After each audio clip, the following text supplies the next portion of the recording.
Well, President Trump using trade to pressure China as U.S. calls for the country to get tough on North Korea. To Steve Forbes on whether using trade for leverage will work. Steve, how far should we go in using trade as a weapon to get them to do something on North Korea? That pressure is only going to work if China makes the decision that it has to change its own relations with North Korea. Otherwise, they will just hunker down and not going to back off for face reasons. So the key thing is behind the scenes. I'm sure we are dropping hints. You can keep that regime there. Just get somebody in there who's not a crazy person. You can keep that terrible regime. Yeah, and one of the things that make that credible is that we have to be prepared to move on Chinese companies and perhaps a large Chinese bank, make it an example and say we are very serious about this, because words don't mean very much in this world. But would today. they retaliate for something like that, and how? Well, the Chinese have various ways of retaliating, either by selling bonds or some silly thing like that. But you don't want to get in that situation. You want to have a consensus if you can.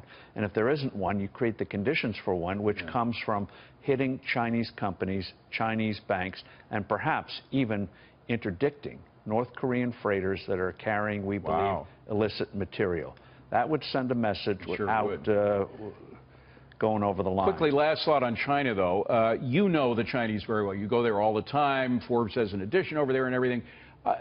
I'm wondering, you mentioned to me, and this is the first that I heard of it, that of all the people around the world, while Donald Trump was running for president, the one country that really kind of wanted him to win was China. The Chinese officials, despite his rhetoric against China, actually felt that this is a guy we can deal with. Do you think they still feel that way? I think they're going to put that to the test. When they met earlier this year, Xi and Trump, Trump thought he had an understanding with them about putting pressure on North Korea. He says they haven't followed through. So the Chinese, yes, they can cut a deal with Trump, but they've got he has to have a tangible.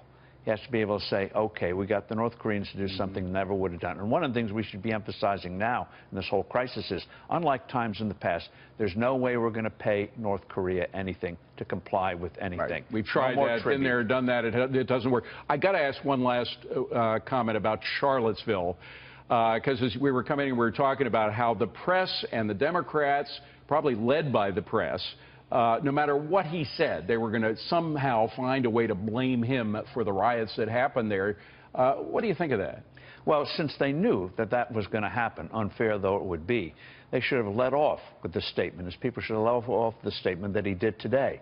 So they just, for any fair-minded person, just take it off the table, because you know they're going to be doing it. So don't give these people an opening if you can avoid it. So save it for the big sort of stuff. Overreact at the time because you know that you know what the reaction is going to be. Sure. And it's unfair, but you know what you're running into. So just take it off the table from the start. But at the same time, I mean, for him not to mention specific entities like the KKK and the other white supremacist groups that were there, do you think that was a mistake? Do you think it was reasonable to blame all sides, or should he have focused? If since they knew what the other side was going to say, mention them at the beginning, and that then gives you follow-up credibility to say this whole poisonous, divisive politics of identity. Then it has some credibility because you hit the things at the beginning. Now, we had a press conference moments ago that was about 35 minutes late. We got a 2-minute warning at a couple of minutes after 12. It didn't happen until about 12:40, the presser itself. It was a long speech. We have a new chief of staff, General Kelly. Do you think this was him flexing his muscles to a certain extent, maybe doing tweaks of his own on the speech, or what's going on there? The shift inside the White House, has that affected the response to Charlottesville? No, I think they know they have two major issues, domestic issues, not to mention North Korea. Health care, and big one immediately is taxes. You've got to save all your capital on that and not get diverted in things that you can cut off at the pass at the beginning. But this has already been a diversion. I mean, yes, somebody died, so no matter what happened, it would be a diversion. Well, yes, but if you take off the table the idea that Trump puts on the sheets at night or that kind of nonsense.